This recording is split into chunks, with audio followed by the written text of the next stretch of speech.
प्रेक्षक म्हणूनही मला समृद्ध करणारा एक अनुभव मिळतो. नाहीतर म्हणजे एक अशीही मानसिकता असते ना, की मी डोकं बाजूला ठेवूनच जाणार आहे नाटक बघायला. हो. तर अशा प्रेक्षकांसाठी म्हणजे कधी प्रश्न येतो का, की काय वाटतं, की आपला प्रेक्षक आहे तेवढा सुजाण, की एकदा नाटक सुरू झाल्यावर त्याची लय कळते त्याला? कळते, कळते. मला तर पूर्णच विश्वास आहे. म्हणजे ह्याविषयी माझा एक विलक्षण अनुभव आहे. हं. जर आपल्याला वेळेचं बंधन नसेल तर मी तो सांगतो. आणि एक जरूर. अत्यंत म्हणजे इतका विलक्षण अनुभव आहे. मोहन आगाशेंबरोबर मी काटकोन त्रिकोण नाटकात मी अभिनय करत होतो. मी, केतकी थत्ते आणि मोहन आगाशे. आणि आगाशेंची त्या दिवशी तब्येत फार खराब होती. ते हं. आले आणि झोपले. म्हटलं, "डॉक्टर काय करायचं का नाही?" ते म्हणे, "नाही, नाही, करूया, करूया." कसेबसे उठून आणि त्यांची मी बघितलं होतं ना, आई गेल्यानंतर सुद्धा ते प्रयोगाला अशा हं. एका शो मस्ट गो ऑनचे व्हॅल्यू हो. असलेला माणूस. आणि प्रयोगात त्यांना खूप त्रास होत होता. पण ते रेटत होते. पण एका पॉइंटला त्यांना असह्य झाला आणि त्यांनी रंगमंचावरून अर्धा तास नाटकावर एक्झिट घेतली. हं. आणि 1 सेकंद आम्ही गोंधळलो ना, मग ते हं. गेले आणि मग आम्ही म्हटलं, "पडदा पाडा 2 मिनिटं." पडदा पडला तर डॉक्टरना त्रास होता. He was throwing up. त्यांना काहीतरी फूड पॉइझनिंग किंवा काहीतरी झालं होतं. हं. आणि मग थोड्या वेळाने आले. म्हटलं, "डॉक्टर थांबवूया का?" ते म्हणाले, "नाही, नाही, आपण कंप्लीट करू." मग पुन्हा आले ते आणि हं. त्यांनी कसाबसा तो अंक पूर्ण केला. आणि मध्यंतरात पडली. मला भीती वाटायला लागली. हो. आणि मग आम्ही ठरवलं आणि मग अजित भुरे आमचे प्रोड्युसर होते, त्यांना फोन केला पण तो लागत नव्हता. त्यामुळे मीच त्यातल्या त्यात नेक्स्ट इन कमांड मी असल्यासारखं होतं. हं. म्हटलं, "डॉक्टर आपण प्रयोग थांबवूया. आपण लोकांना सांगू की तुम्ही पैसे परत घ्या आणि जा. उगाच काय तुम्ही स्वतःच्या शरीराशी खेळताय." हं. ते म्हणले, "मी करणार पूर्ण वगैरे." तर मी अनाउन्स केलं की डॉक्टरांची तब्येत खराब आहे. तुम्ही बघितलंच आहे. 2दा पण थांबलो होतो आम्ही, एकदा नाही. हं. तर लकीली त्यांचीच एक विद्यार्थिनी, ते ससूनमध्ये जे शिक्षक होते ना, हं. ती प्रयोगाला होती. आणि तिचं बोरिवलीत आमचा प्रयोग चालला होता. हॉस्पिटल होतं. हं. तर तिला म्हटलं, की "तू काहीतरी ॲम्ब्युलन्स वगैरे आणून ठेव." कारण मला काही कळत नाही. तर तिने ॲम्ब्युलन्स आणून ठेवली तिथे. काय झालं तर काय उगाच व्हायचं? तर डॉक्टर आले, पण डॉक्टरांनी दम भरला. म्हणजे प्रेमाने, कारण हं. मी त्यांच्या मुलाचं पण काम करतो. हं, तर हं, हं. म्हटलं, "हे बघा, काही आता जर त्रास झाला तर आपण थांबवायचं नाटक. थांबवायचं. मी नाही तुम्हाला असं रिस्क घेऊ शकत नाही," म्हणलं. खरंय. आणि मग आम्ही विनोदाने त्यांना म्हणायचो, "तुम्हाला एका चांगल्या डॉक्टरला दाखवलं पाहिजे." असं. पण ते आले आणि त्यांना खूप त्रास होत होता आणि करायला लागले प्रयोग आणि त्यांनी 25 मिनिटं ते जवळपास रेटलं. हं. पण देन ही कुड नॉट. आणि मग ते पुन्हा कोलॅप्स झाले आणि मग तिथनं डायरेक्टली त्यांना ॲम्ब्युलन्समध्ये टाकून नेलं. आणि मग पडदा उघडाच होता. मी प्रेक्षकांशी बोललोच होतो आधीच्या एकदा हं. वगैरे. म्हटलं, "तुमच्या समोरच सगळा खेळ चालू आहे. तुम्हाला माहितीच आहे आमचं काय चाललेलं आहे. काय करणार म्हणजे आम्ही?" तर म्हटलं, "आता मी प्रोड्युसरशी बोलतो," म्हटलं. "तुम्हाला आयदर पुढच्या नाटकाच्या प्रयोगाला या आणि आत्ताचे किंवा पैसे परत घ्या. मग काय तुम्हाला हवं तसं आपण ॲडजस्टमेंट करू शकू." पण त्या नाटकामध्ये रहस्य पण होतं थोडं. हं. तर ते ऑडियन्स गुंतलं होतं तोपर्यंत. हं. ते म्हणाले, "ते सगळं ठीक आहे, पण पुढे काय गोष्टीमध्ये होतं?" आहे ना?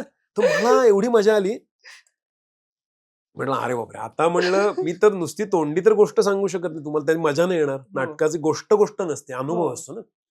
तर तर मला एकदम अशी कल्पना सुचली. म्हटलं, "आम्ही एरवी तालमीला जर कोणी कलाकार आले नाही, तर आम्ही आपापसात एक रिहर्सल करतो. हं. तर आम्ही ती वाक्य म्हणतो, प्रॉक्सी मारता प्रॉक्सी येतो. मारून. तर तसं तुम्हाला चालेल का?" तर ते म्हणे, "चालेल, चालेल. करा, करा." मग मी म्हटलं, "ठीक आहे." मग साउंड म्हणजे पिठामध्ये जो साउंडवाला होता, त्याच्याकडे स्क्रिप्ट होती, ती मी घेतली. कारण हं. डॉक्टरांचे संवाद माहिती ना, पाठ नव्हते ना. हां, बरोबर आहे. असं. तर मी म्हटलं, की आता म्हटलं खेळ असा असेल म्हटलं, की मी काही-काही वेळा डॉक्टरांचे संवाद म्हणणार, काही-काही वेळा ही म्हणणार. हं. आणि आम्ही आपापसात आमच्याशी म्हणजे माझ्याबरोबर त्यांचा संवाद असेल तर ती ते म्हणेल. हो. तिच्याबरोबर असेल तर मी त्यांचं म्हणेन. असं हं. करून खेळ करूया म्हणलं. "चालेल का?" ते सगळे म्हणाले, "चालेल, चालेल" म्हणले. पुढे 35 मिनिटं प्रयोग राहिला ना जवळपास. तर त्याच्यात मी डायलॉग माझा म्हणायचो. अ, म्हणजे डॉक्टरांचा हं. डायलॉग माझ्याकडे उभं राहून म्हणायचो. माझा डायलॉग मी असं उभं राहून आणि मी ते संवाद करायचो. एकदा तर असा होता प्रसंग, की मी गळा दाबतो त्यांचा. हं. तर मी तिथे नसलेल्या माणसाचा गळा दाबला, हां. असा. आणि नंतर त्यांनी मला ढकलल्यानंतर पडलो जाऊन खाली आणि डॉक्टरांचा अभिनय केला. "तुम्ही असं माझ्या अंगाला हात लावू शकत नाही." असं तिकडे बघत. तर प्रेक्षकांनी टाळ्या वाजवल्या. आणि असा 35 मिनिटाचा प्रयोग ती व्यक्ती लोकांनी इमॅजिन केली. हं. आणि ते एक्झिट घेताना मी ते म्हणून एक्झिट घेतली आणि मी म्हणून असा पाठमोरा बघत त्यांच्याकडे आलो. आणि नेहमीसारखा पडदा पडला आणि नेहमीसारखा टाळ्या वाजल्या. आणि मला अजूनही काटा येतो अंगावर. बापरे! हा जो अनुभव झाला तोपर्यंत मी समांतर रंगभूमीवर जास्ती काम करत. माझं तशा अर्थाने दुसरंच व्यावसायिक नाटक होतं. हं. आणि मला थोडंसं असं वाटायचं, मी एक समांतराचा अहंकार होता मला, हं. की मी शहाणा आहे. मी प्रेक्षकापेक्षा शहाणा आहे. मला जास्त कळतं यांच्यापेक्षा. आणि ऑडियन्स डंब असतं रे वगैरे अशा चर्चांमध्ये वगैरे. हं. आपल्याला जे म्हणायचं ते पोचत नाही वगैरे अशा हं. चर्चा केलेल्या आहेत मी. हं. तो अनुभव माझ्यासाठी नम्र करणार होता. आणि मला असं लक्षात आलं की एक असं म्हणतात की ऑडियन्स एकत्र आल्यानंतर तो डंब होतो असं म्हणतात. तर मला असं लक्षात आलं नाही, तुम्ही काय त्यांना देता त्याच्यावर तो डंब होतो किंवा त्याच्यापेक्षा जास्त हुशार होतो. खरं.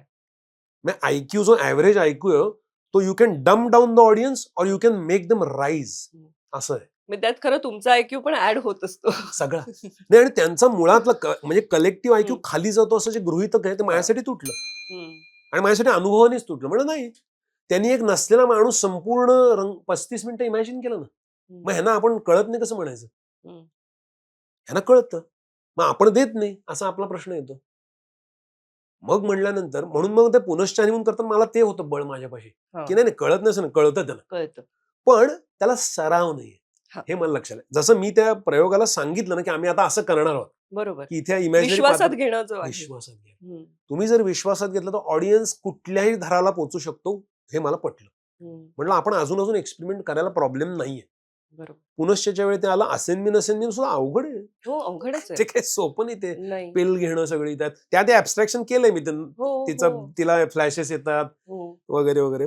मग काय कमाल डबल रोल आहे. काय तो दुहेरी भूमिका पण किती. पण ऑडियन्सला म्हणजे तो गंभीर विषय त्याच्यातला ताण सगळं घेतं ते. तर मला फार आपल्या ऑडियन्स विषयी खूप मला जास्त विश्वास आहे की त्यांना तुम्ही फारच तुम्ही ठेवा विश्वास, ते करू शकतात.